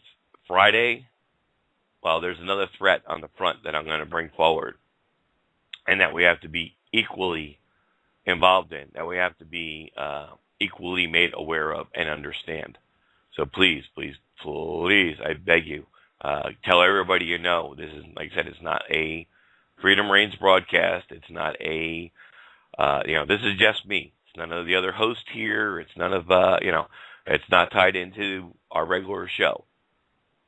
Everybody you know, all ages, get them to listen to this broadcast. Very, very, very important. And please do all you can to get everybody you can to join us for this very important show. It's a must for all. And we'll play that ad probably at the end of the show again to just keep you a reminder. But it's Friday, this upcoming Friday, 2 days from now, on the 15th, starting at 7 o'clock, just like all our shows. We have about 7 minutes left, so I'm just going to read the titles of these just to give you an idea. Number 16, Void for Non-Disclosure. How many of us have heard that? Legal Fiction. We've covered some of that already. Apostle, Act of State.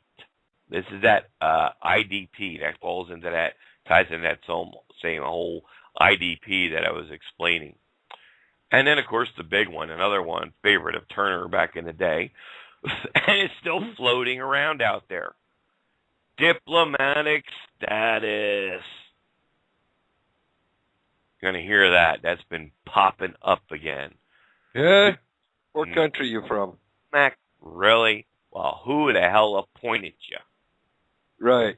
Laws and the guideline are very specific. Don't fall for it. Now, number 20, we can go into more detail at another time. That's non-resident alien stance. All right, that's something that you guys really want to look into. And you'll also see the small u for United States. Again, here we go back to the capital letter versus small letter, and, it just goes on and on and on. 22, UCC remedies. We covered that, especially UCC 1. Stay away from this. The IDP, we covered international driving permit. Number 24, redemption. Okay. Again, that falls under with the UCC garbage. That's all over there. 25, again, UCC status correction. No, don't go there. Anything dealing with these codes. These are commercial codes, folks. If you fill out one of these damn things, the only thing you're doing is putting yourself deeper into their private system. Other works in progress, corporate soul, trust. I heard a lot about that. Taxes, show me the law, land patent. We add to this list. Please do not try to print this out. It's a good, 15 pages long, and we add to it all the time. All right, the list doesn't get smaller, folks. It just gets bigger when they come up with a newer phrase that they start circulating out there. So just bookmark the link, print it out one time if you want, so you have it just in case Obama leans on the switch and turns the internet off, then you won't have access to it anymore, type of deal. But in general, all the pack links, you're better off just bookmarking, put them into a folder under your favorites, mark it whatever it's going to make you remember, law or pack or, whatever it's going to remind you. Keep them all together. How you doing, Carlton? I'm glad you can join us today there in chat. But yeah, we're down to the last couple of minutes of the show. I want to thank everybody, all our guests over here in BTR, Plena Probatio. Carlton just got in here. Thank you for stopping in. Glad you can join us over there. Of course, in our Freedom Rounds chat room is Chris, as always. He's also probably one of the guests that's in the BTR chat. He logs into both like I do as well. There's a whole bunch of stuff just in this one document. Read it over. Just between the first show and today's information, you have now enough tools to help you very quickly, if you glance over this stuff and keep it refreshed in your memory, very quickly be able to point out one of these scams that you catch on YouTube or anywhere else. And then, don't want to watch that. Just change the dial. It's not worth it. Even though there's some truthful information that may be contained within some of these videos, especially when it comes to parts of history or something like that, with being new students and not being able to separate, and this takes years, folks. This is something you're not going to pick up overnight, but to be able to separate the truth from the hype, you're better off just turning it off and go something else. Go look at something else. Go watch something else if you want. But like I said, you'll pick up on all that stuff. We're down to our final 2 minutes here. So with that, we're going to say goodnight, Jose. Jesse, you guys have any final words? Go ahead, Jesse. No, Good night, everybody, and good luck with the studying, really, is all I can say. And as usual, we love y'all, and thank you. Thank you, Jess. Glad as always to have you join us. Jose? Yeah. Now, what I do is I don't do bookmarks. I mean, I do the bookmarks. I got them all listed and this, that, and the other. But what I do, just in case the internet gets shut down or whatever, what I tend to do is I download the entire PDF and I use a software called AbiWord. It's called open source. Open source means that anybody can use it, and you can make however many copies of it that you want, generally. Normally, open source is a very good way to go. I use AbiWord, and yes, it's a little bit more RAM intensive. It'll eat up some of your RAM. But you can download all your PDFs using AbiWord, and you can save it on your hard drive and have it handy for wherever you are. You can be out in the woods, or camping, or whatever. Want to read a PDF? It's right there on you. You've got it with you, or whatever. But I'm going to recommend for everyone AbiWord, or if you can get the studio, that's even better. Great. Thank you very much, Jose. Yeah, appreciate that. We're down to our last final seconds, so as always, thank you for joining us. We love you. We look forward to seeing you next time. Don't forget, if you have a time, join tomorrow night, same time, for our advanced classes, current events, and what else is going on in the world. Till next, God bless. Get the government they elect. All right? The government you choose is the government you get. And that's exactly what you got, so stop your bitching, quite frankly. All right. Now, you can read through this, and I'm not going to read all through the evils of it all that's listed here. I will go into I want to get this nonsense, this frivolous stuff, which we just kind of talked about, the workarounds. But these noted issues become even more complicated due to the political status that is held under the 14th Amendment system. Now, this establishes the legal nexus as a man to the statutory scheme created by the legislator. And you're going to hear a lot about that, about the nexus, the legal nexus, and legal fictions. This is the primary agreement where one has agreed to be controlled by statute. If you're a citizen, any form of citizen, controlled by statute law, which is also known as the maze of private law. And this is the law system you volunteered for. You did so by contract, by your signature, whether you were aware of it or not. Jose's back on the board. Let's see how he's making out. How you doing, Jose? Can you hear us now? No. Yes. Dang it. What do you got? Anyway, anything that's pertained to a citizen falls under private.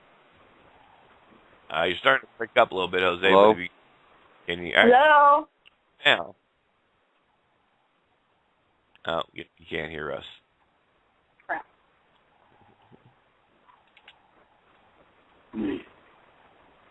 So, his Skype there that we hear him.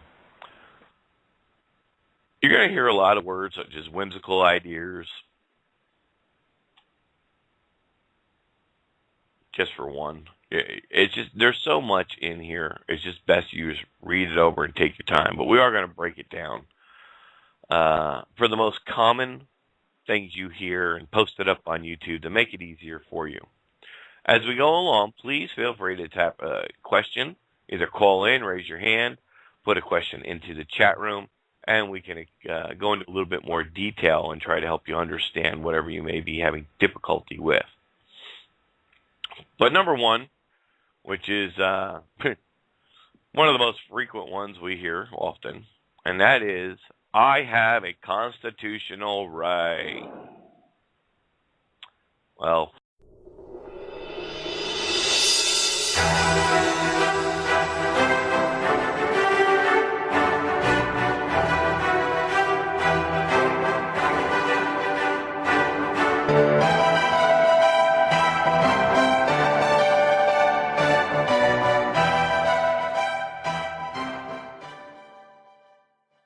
hello everyone. Welcome to our Wednesday lessons on community and the Constitution. Yes, the truth will set us free, but before it does, you have to learn how to recognize what is truth and what is not. And that's why we're here. How you doing, Jess? I'm good, Doc. How you doing? Oh, good, kiddo. Jose will be here shortly. He's just getting his computer up and running. Cool. I guess he went out to dinner or something. He's running a couple of minutes behind, but he'll be joining us shortly. Last week, Thursday actually, we had brought up a whole bunch of different advanced topics and advanced PDFs, and we were going on about how to recognize the agent provocateur and what signs to look out for.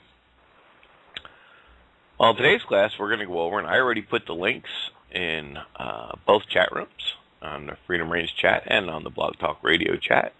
Please click on those links so you can follow along, and this way if you have any questions. As always, we'll be bouncing back and forth between the two chats. You can feel free to join us at either one, and I will post the link to the Freedom Range chat room over here on Blog Talk Radio as well, just in case you prefer to log in over there. What a crazy, crazy week it's been. And we're going to get into all that Thursday.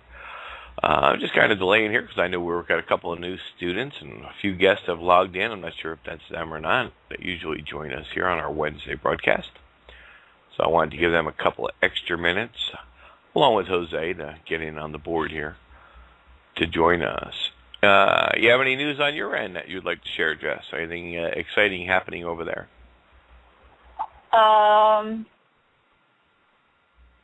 Aside of what you already know, the fact that I don't have my route anymore, not really, no. Oh, alrighty. What was up with your fish tank, actually? What happened with that? Cat hair. Cat hair. Cat hair. It was stupid bloody cat hair. That's all it was. Freaking cat hair. Stupid cat. Apparently he sheds more than I knew, and there was it was clogging my filter, and that's what was making the water clouding. Unbelievable. Yeah, we messed around about an hour in chat trying to help you out there, figure that problem out. And I saw your post saying, yeah, you figured it out, but you never told me what it was.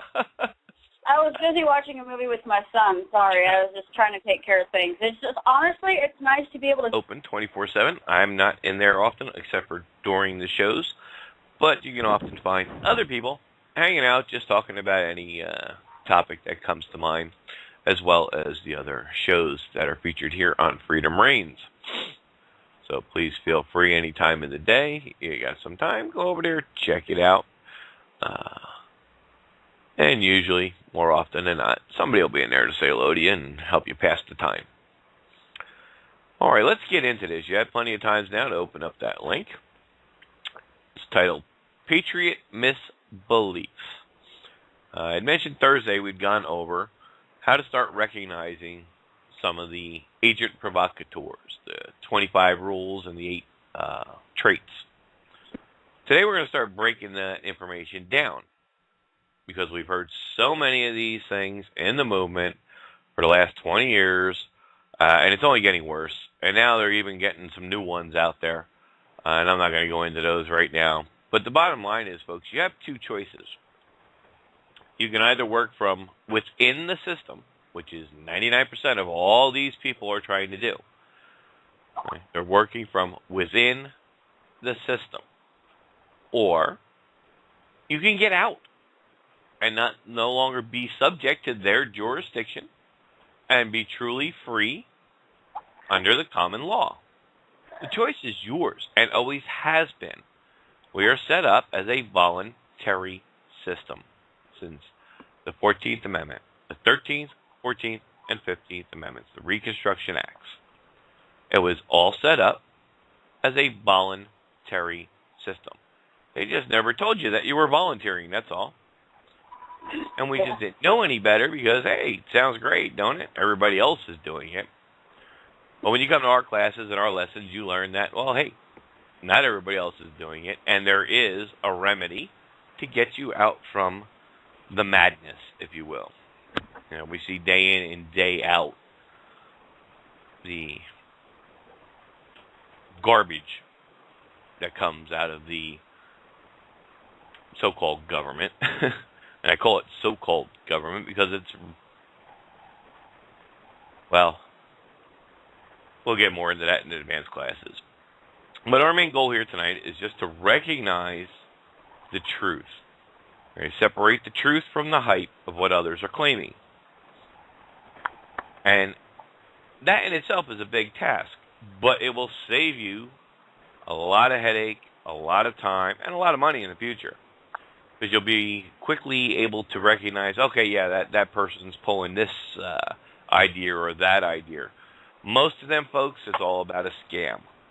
All right? But I don't want to use that word because it's so harsh, because really, they just don't know any better. They're passionate about what they believe. However, they're believing in a false idea. When you work within the system, what makes it look so good on the surface is because sometimes it works. It's like going to Vegas or Atlantic City or some other gambling hall, folks. And you go down and you go sit down at the roulette wheel, and he spins the wheel, he throws the ball, and you pick red or black. That's what the courts look like today. And this is why sometimes these situations look like, well, hey, look, it worked. Because they're not going to tell you about all the times they lost. It only works about maybe 30, 35% of the time. And that's simply because the judge doesn't want to deal with it. It's not that he's agreeing with you. He just really, he's tired of the garbage. This has been going on now for 20 years. It's getting worse. And quite frankly, I can't blame the court system. They're just tired of the BS because everybody's going out there claiming all these patriot hypes.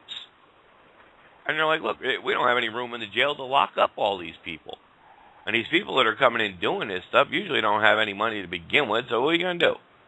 Fine them till you're blue in the face, lock them up? You know, they're not going to listen to you, especially if you're the judge. They're not going to listen to you because they think they know more than the judge. Well, folks, they don't. So it's up to you. You want to spend a fortune running around, making yourself status in a worse place than you were as a regular citizen.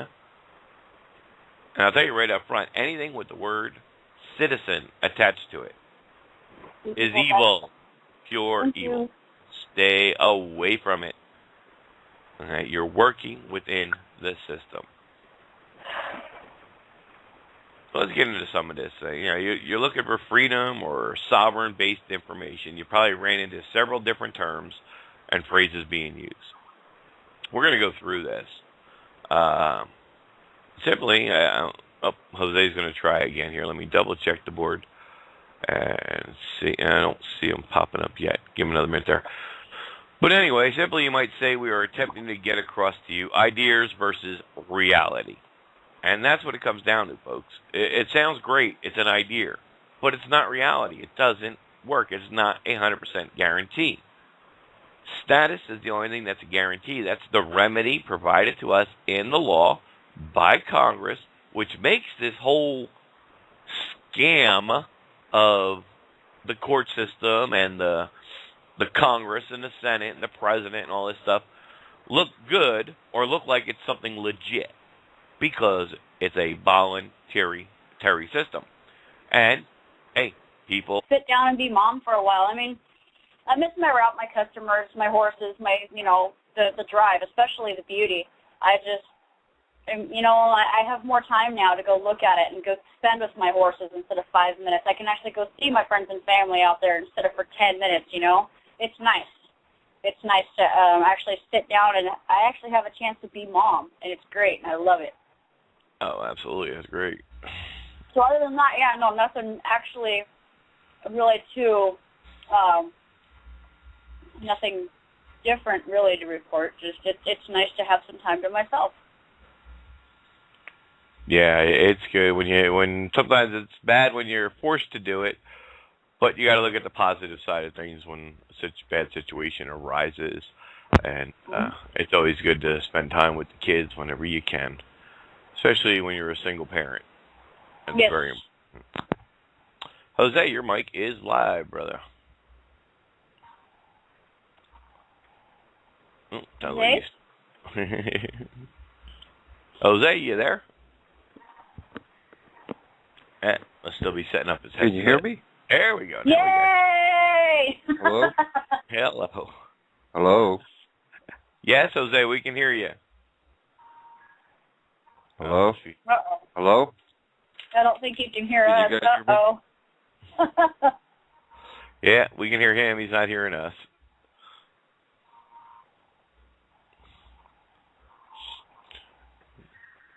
Oh, well. He'll figure it out. All right. Well, Oh, can you hear us now? okay, Yeah. I keep losing something on this. Hold on. Gotta love technology, let me tell you.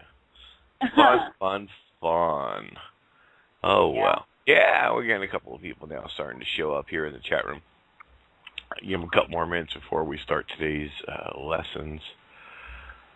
Yeah, Jose just can't hear us, but we can hear him just fine. There's a caller on the board if you want to get on air. If you had a question or a comment, please push number 1 on your keypad, or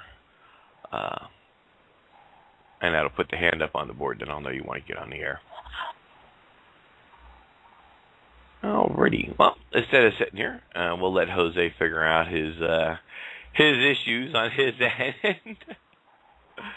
Just bouncing back and forth between the two chat rooms.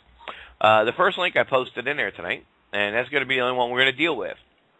If you're over on the BTR side, you see 2 links. That's one for the document we're going to cover, and one for the Freedom Range chat room. That's our home page and show page. You can always go over there.